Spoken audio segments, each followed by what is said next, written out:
الحمد لله رب العالمين وبه نستعين على أمور الدنيا والدين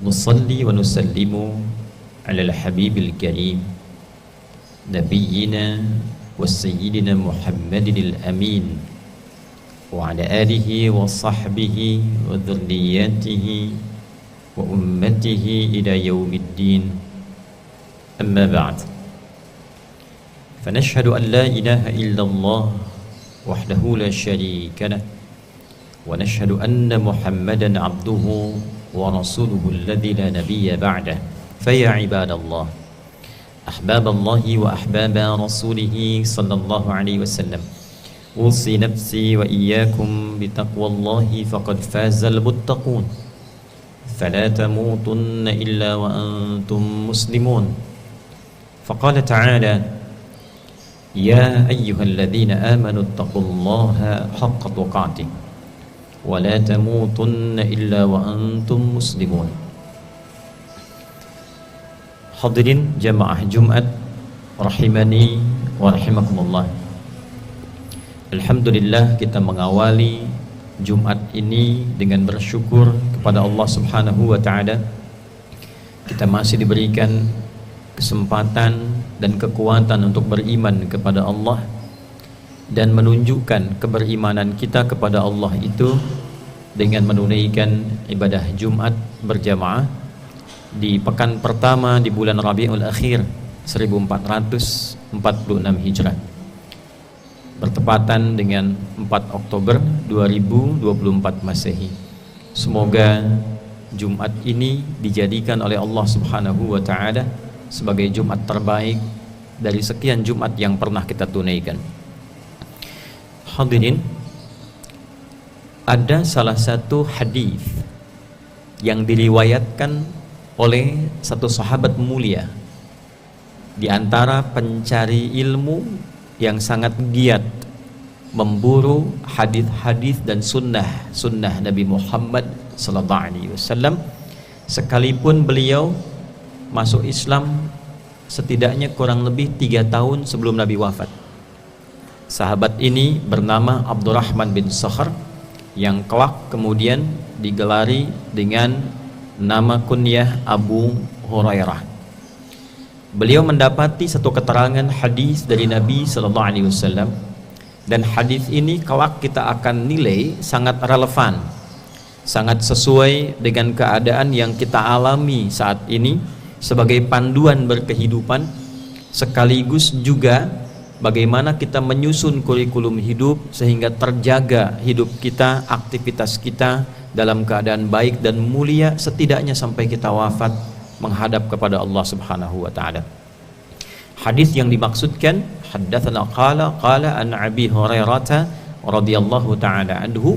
Hadis tersampaikan pada sahabat mulia Abu Hurairah Abdurrahman bin Sakhr, semoga Allah meridai kepada beliau, anin Nabi sallallahu alaihi wasallam, dari Nabi sallallahu alaihi wasallam, qala, beliau bersabda, yushiku alla taquma as-sa'atu hatta yuqbada al-ilmu wa tadhhara al-fitanu wa yakthura al-kadhibu wa tataqarabal aswaqu wa yataqarabuz zaman.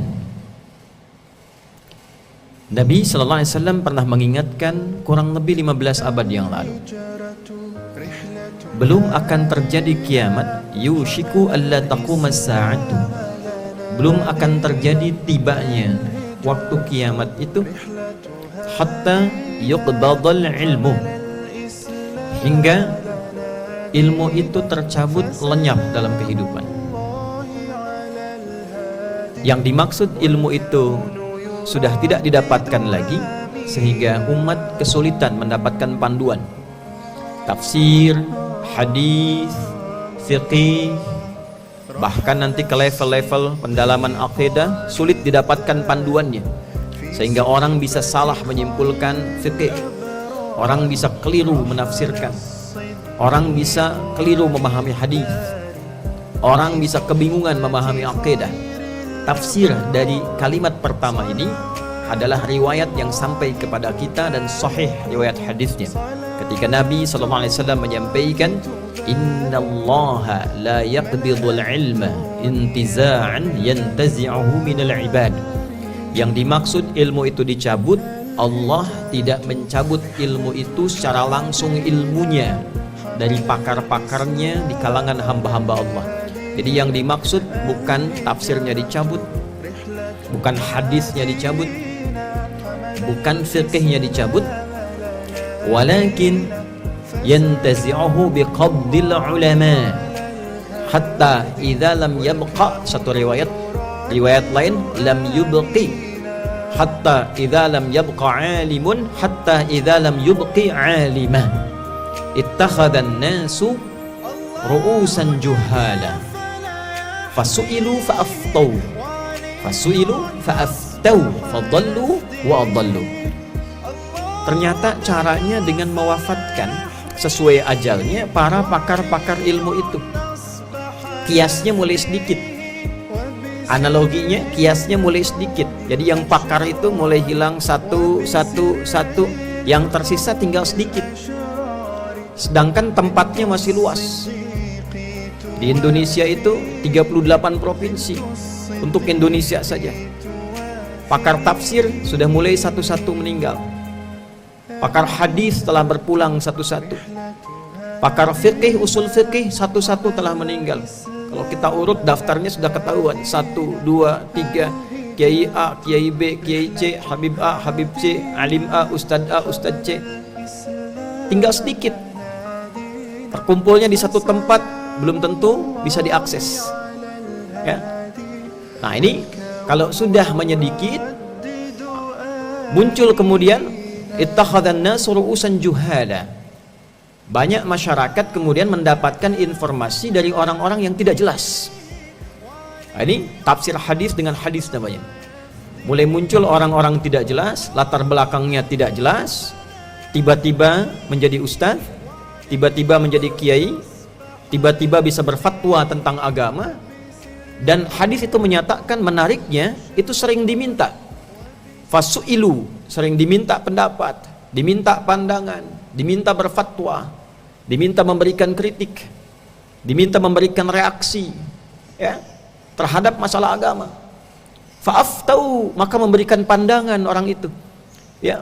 Fadallu wa adallu, dia memberikan pandangan, memberikan reaksi, memberikan fatwa, maka isinya menyesatkan, isinya keliru, dan orang-orang pun ikut keliru. Nah, itu tanda pertama. Kalau pas waktu kiamatnya habis semua.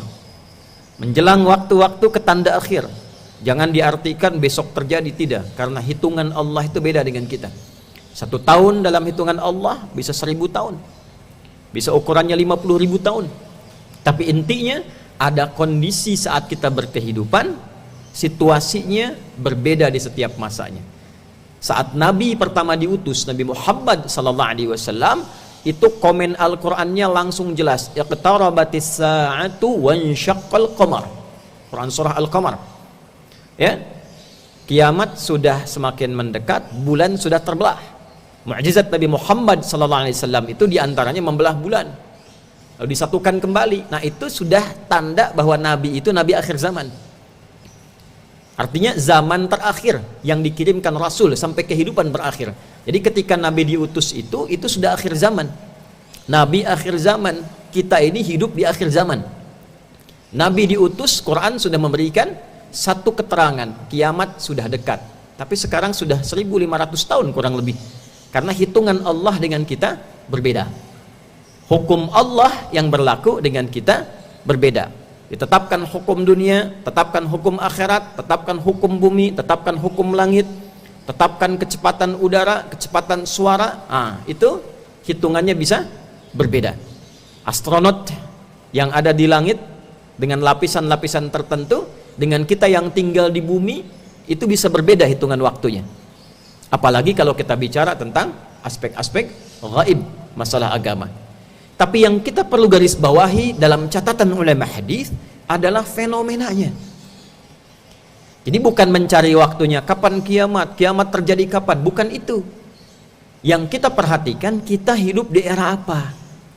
Tantangan zaman Nabi sallallahu alaihi wasallam dengan era sahabat ketika Nabi meninggal itu berbeda. Situasi era sahabat dengan tabi'in berbeda. Situasi era tabi'in dengan masa pertengahan, abad pertengahan itu berbeda. Abad itu dengan kita sekarang itu tidak sama. Tapi nanti ada situasi yang kita alami untuk menyadarkan kepada kita, Anda hidup di situasi ini, Anda berinteraksi di situasi ini, ada begini fenomenanya, begini cara menghadapinya. Nah, akan ada di situasi itu, kata Nabi, saat ulama-ulama sudah mulai sedikit, tampaklah kemudian orang-orang yang tidak jelas latar belakangnya, tiba-tiba punya pengaruh keagamaan di lingkungan masyarakat. Dan tidak punya kepakaran di bidangnya, tapi peminatnya ada. Dan yang menariknya ketika memberikan reaksi, memberikan pendapat, memberikan pandangan, bahkan diminta untuk memunculkan itu, keluar, itu ada segelintir masyarakat yang mengikuti itu semua. Maka keliru dan ikut keliru yang lainnya. Kalau dibahas bukan urusan agama, mungkin kurang mendapat perhatian. Tapi yang dimaksud hadis ini, ada korelasinya dengan pembahasan-pembahasan keagamaan. Satu. Yang kedua, watadharal fitanu. Dari sini muncul mulai banyak fitnah. Wa yakthurul kadhibu, muncul mulai manipulasi, kebohongan-kebohongan. Mulai banyak perdebatan, mulai banyak polemik, mulai banyak perselisihan, mulai banyak framing, mulai banyak hoax, mulai banyak adu domba. Mulai kok bisa Ustadz A dengan Ustadz B bisa bertengkar, bisa Ustadz C dengan Ustadz D bisa berselisih. Dan itu bagi sebagian kalangan jadi diminati. Kalau kita putar beberapa hari ke belakang, betapa banyak perdebatan marak di lingkungan fasilitas yang kelak akan disebut dalam hadis ini isyaratnya. Dan disampaikan oleh para ulama kesimpulannya.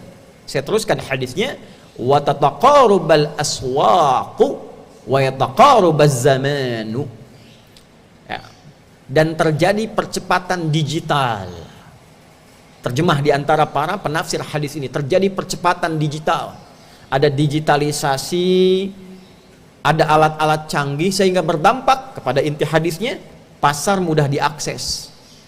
Dulu kita berangkat manual pakai ojek, pakai angkutan perkotaan ke pasar pulang lagi, beli barang transaksi langsung pulang. Sekarang diklik datang online. Nah, apa hubungan dengan hadis bagian pertama tadi? Nah, semua serba online. Dari offline menjadi online. Kehidupannya tidak hanya offline. Dulu ceramah bisa offline, sekarang online. Dulu kontennya itu offline, sekarang online. Maka kita bisa saksikan di YouTube, di Instagram, di Facebook dan sebagainya, banyak online terjadi. Di antara online itu ada dua yang digarisbawahi oleh para ulama dalam konteks hadis ini. Ada materi bermuatan niaga, ada materi bermuatan agama. Niaga itu dagang, jualan. Taqarubul aswaq, taqarubuz zaman. Waktunya makin terasa cepat. Tadinya pergi ke Amerika jauh sekali, sekarang diklik berita di Amerika sampai. Pesan online tiba di waktu yang sama, kita pesan di waktu yang sama diterima langsung. Tapi tadharal fitan wa yakthurul kadhib, manipulasinya akan banyak. Tiba-tiba ada jualan framing, Ustadz A promosi jualan C barangnya, padahal ustadznya tidak pernah tahu. Teknologinya berkembang, ada AI, artificial intelligence, suara dimirip-miripkan, frekuensinya didekat-dekatkan, seakan mirip, digambarkan tampilan ustadznya. Ustadz A jualan garam ruqyah, padahal tidak pernah A ini berbicara tentang garam ruqyah. Ustadz B promosi minyak wangi begini begitu, tapi tidak pernah ada korelasinya. Bisa terjadi demikian. Nah, itu yang dimaksud hadis ini. Ada yang digunakan perangkat online untuk menipu. Kejahatannya bertambah, fitnahnya makin banyak. Itu aspek niaga. Ada aspek agama, sama persis. Akan muncul konten-konten ditampilkan. Para kontainer, produsen konten, upload ini, upload itu. Tak peduli yang ditampilkan itu apa bentuknya, yang penting subscribernya banyak, yang penting peminatnya banyak. Tidak melihat apakah ini berdampak pada perselisihan, apakah mengalir pada fitnah, apakah mengalir pada manipulasi. Bahkan ayat-ayat beberapa turun untuk mengingatkan peristiwa itu. Wa idza ja'ahum amrun minal amni awil khaufi adza'u bih. Ada satu peristiwa yang terjadi di era Nabi. Ada satu pihak yang kalau melihat Nabi itu diburu, dicari. Kira-kira yang bisa jadi konten apa?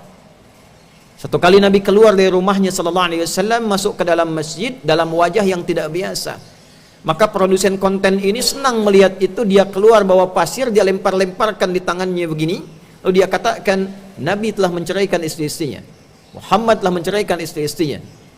Maka Umar yang melihat itu lantas kemudian meluruskan itu dan mengatakan, tidak benar, Rasulullah tidak menceraikan istri-istrinya, Rasulullah tidak menceraikan istri-istrinya. Maka turunlah Quran surah keempat An-Nisa di ayat 83 itu.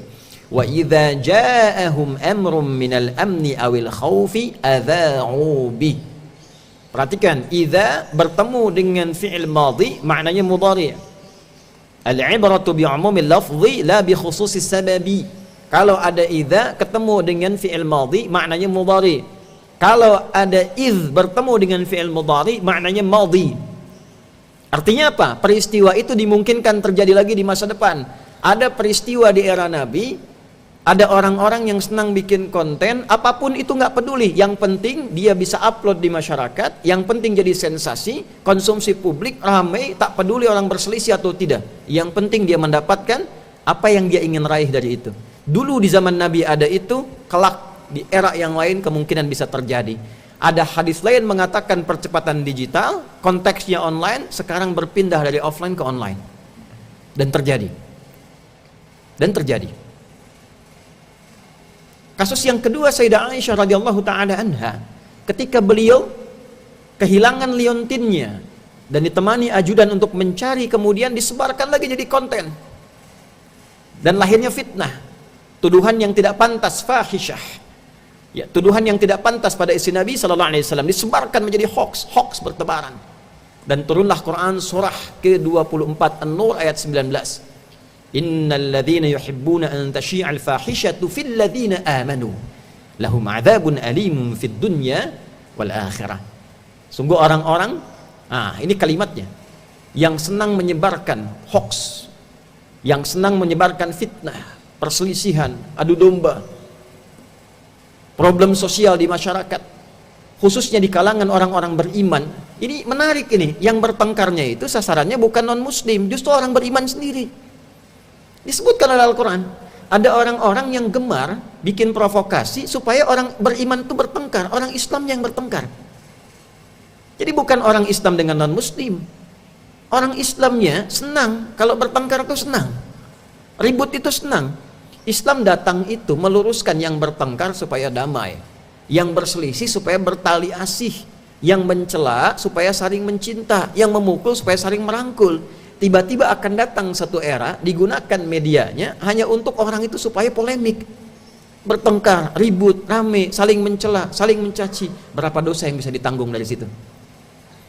Ini problem umum yang disampaikan. Maka apa sikap? Ini solusinya, sikap orang beriman mengatasi itu semua, karena ancamannya itu nyata. Lahum adzabun alimun fid dunya wal akhirah. Kalau tidak bertobat, itu dijamin oleh Allah disiapkan siksa yang pedih di dunia dan di akhirat. Siksa itu tidak harus selalu bentuknya hukuman yang menyakitkan pada fisik, tidak. Ada bentuk yang kedua nggak disadari. Misal begini, orang korupsi dan sudah tidak punya rasa dalam korupsinya, semakin menikmati, itu bagian dari siksa, istidraj, karena terkumpul keburukan-keburukannya tanpa punya kesadaran untuk memperbaiki. Ada orang demikian, membuat fitnah misalnya, baik offline ataupun online, ya, sudah tidak sadar dengan itu. Jadi bikin lagi, diingatkan tak bisa, itu bagian dari istidraj, masuk dalam ayat tadi. Dia tersiksa dengan keadaan mesti membuat konten yang baru, dan tak sadar apa yang masuk dalam dirinya adalah sesuatu yang haram. Terkumpulah yang haram tanpa kesadaran adanya dorongan untuk bertaubat. Itulah hum adzabun alim fid dunya. Kalau tidak taubat, wa fil akhirah. Ini yang berbahaya. Karena itu hati-hati dalam menghadapi kehidupan sosial kita. Riba jadi online sekarang, penipuan jadi online sekarang, hoax jadi online sekarang. Kalau belanja mesti hati-hati, bedakan yang halal dengan yang haram. Ya, kemarin isu banyak terjadi di masyarakat. Ada yang haram kok bisa mendapatkan sertifikasi halal. Ternyata setelah dicek lagi, ada kesalahan ketik, ada kesalahan kemudian tampilan yang seharusnya beef tertulis jadi beer. Salah jadi rame. Hal-hal kecil bisa jadi rame. Hal yang harusnya diperbaiki, memang pengecekan itu mesti ketat supaya tidak berdampak sosial yang tinggi. Tapi poinnya adalah selalu ada orang-orang yang senang dengan kejadian-kejadian yang memungkinkan jadi polemik di masyarakat. Kita mesti hati-hati, maka solusinya kata Al-Quran, ya ayyuhalladzina amanu, hei semua orang yang masih merasa punya iman.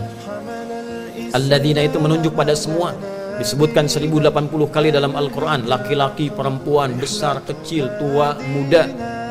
Ya itu menunjuk pada semua jarak, dekat, menengah, jauh. Nidaul qarib, mutawassit wal ba'id disebutkan setidaknya kurang lebih 360 kali dalam Al-Quran. Ayyuha itu huruf penguat dan pengingat. Ayyunya munada, haknya tanbih, 150 kali disebutkan dalam Al-Quran. Kalau mau diterjemahkan tafsir kurang lebih berbunyi begini, hei semua orang beriman yang dekat, menengah dan merasa jauh, baik laki-laki, perempuan, apapun status sosialnya, aku ingatkan, aku tekankan, in ja'akum fasiqum binaba'in fatabayyanu. Kalau ada yang meragukan, orang fasik bawa berita, orang meragukan jualan, orang meragukan dagang, orang meragukan bawa konten, fatabayyanu, maka cek itu dua, apakah benar konten yang ditampilkan, apakah membawa maslahat kalau kita ikut ke dalamnya, apakah membawa pahala kalau kita mengikuti bagian darinya, atau jangan-jangan mendatangkan dosa. Karena itulah kemudian penting kita ketahui hal-hal yang tidak baik. Kalau benar menjadi ghibah, kalau salah menjadi fitnah. Kalau peluang dosanya tinggi, kita jauhi. Kalau ada kebaikannya, kita ikuti. Alat-alat sekarang yang modern bukan berarti buruk semua. Kita bisa upload sehari ayat Quran. Kita bisa upload dalam sehari satu hadis Nabi. Bikin program, hari ini saya pengen upload tentang cara makannya Nabi selama sepekan. Ayatnya, hadisnya, ayatnya, hadisnya. Ada orang lihat, dipraktekkan, dapat pahalanya. Jadi alat bergantung pada penggunaannya. Tapi Nabi mengingatkan jauh-jauh hari akan ada yang menggunakan perangkat-perangkat itu menuju perbuatan maksiat. Sehingga satu, hati-hati dalam mencari guru. Cari orang-orang yang capable di bidangnya, kualifikasinya sesuai dengan apa yang Nabi sampaikan. Imam Nawawi menyimpulkan 4 bagian. Wala yata'allamu illa mimman takammalat ahliyatuhu wa dhaharat diyanatuhu wa tahaqqaqat ma'rifatuhu wa ishtaharat siyanatuhu. Kalau ingin cari guru, satu, cari yang pakar di bidangnya. Lihat kemampuannya, lihat ada sanad gurunya tidak, pada siapa dia belajar, pada siapa lagi dia belajar. Kemudian yang kedua, lihat bagaimana ketakwaannya, salatnya bagaimana, baca Qur'annya bagaimana, puasanya bagaimana. Yang ketiga, lihat ma'rifatnya, kenal Allah atau tidak, kenal dirinya atau tidak. Yang keempat, lihat akhlaknya, bagaimana perilakunya, bagaimana kemuliaannya. 4 ini kalau ditemukan, jaga dengan baik. Karena itulah yang kemudian disifati diantaranya dalam pemahaman hadis Nabi SAW sebagai warathatul anbiya. Selebihnya semoga Allah menjaga kita semua dalam kebaikan, memberikan petunjuk dalam kemuliaan, dan semoga Allah memberikan satu taufik yang luas kepada kita dari Jumat ini sehingga dapat membuka lembaran baru untuk saling mendoakan siapapun dia. Kepada non-muslim pun kita doakan, apalagi kepada orang Islam, jangan sampai kita membangun garis permusuhan.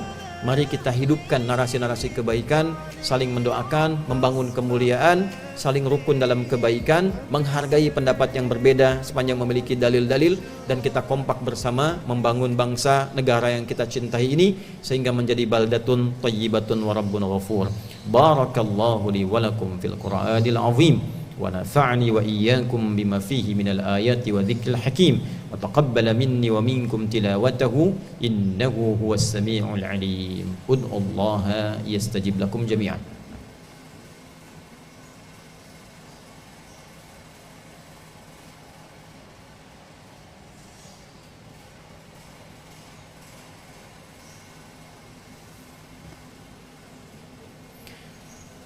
Alhamdulillah wassalatu wassalamu ala rasulillah wa ala alihi wa sahbihi wa mawalah wa ba'd.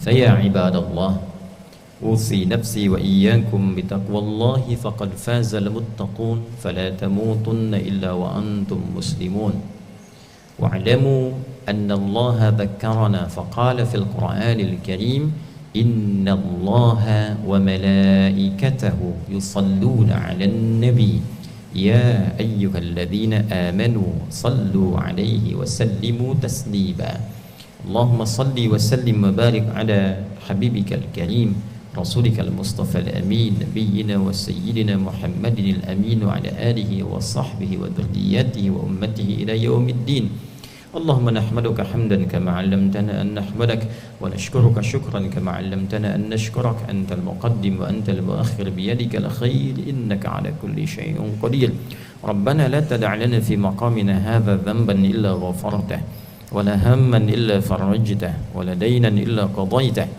ولا مريضا إلا شفيته ولا حاجة من حوائج الدنيا والآخرة فيها لك رضا وفيها لنا الصلاح إلا قضيتها يا أرحم الراحمين اللهم بارك لنا جميعا في هذه الجمعة يا أرحم الراحمين كما جعلت هذه الجمعة مباركة اللهم اجعلنا في كل خير واجمعنا يا الله في كل خير واحفظ بلادنا واجعل بلادنا أندونيسيا بلدة طيبة وأنت ترضاها واهدي أمراءنا ورؤساءنا يا أرحم الراحمين ليهتدوا إلى هدايتك واحفظ علماءنا واجعلهم مخلصين لك الدين يا أرحم الراحمين Ya Allah, jangan biarkan ada pendosa kecuali Engkau ampuni seluruh dosa-dosanya.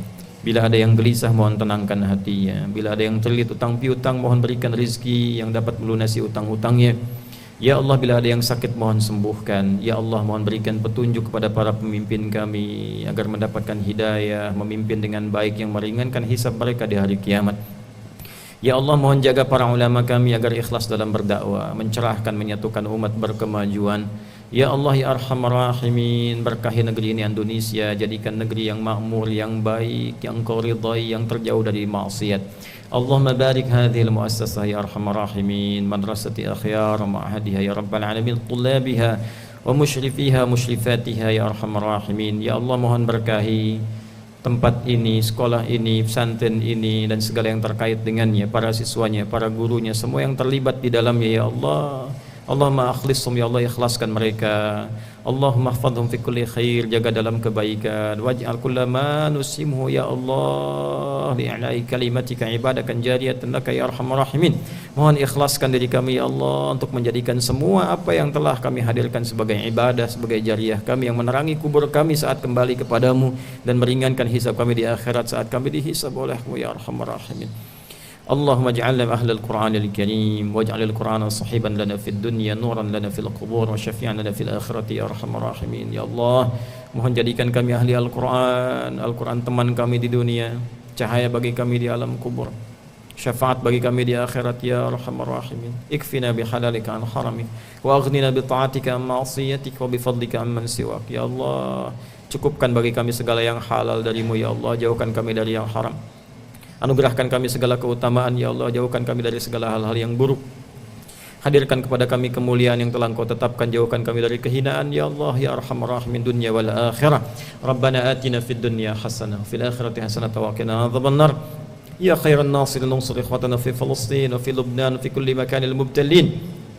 Ya Allah, berikan pertolongan yang terbaik ya Allah pada para pejuang di Palestina, di semua tempat yang tengah Engkau uji. Jaga mereka dalam kebaikan, sabarkan mereka ya Allah, berikan kami kekuatan untuk membantu dalam segala hal yang Kau izinkan dalam kebaikan ya Rahman ya Rahim. Bifadlika subhana rabbika rabbil izzati amma yasifun wa salamun alal mursalin walhamdulillahi rabbil alamin.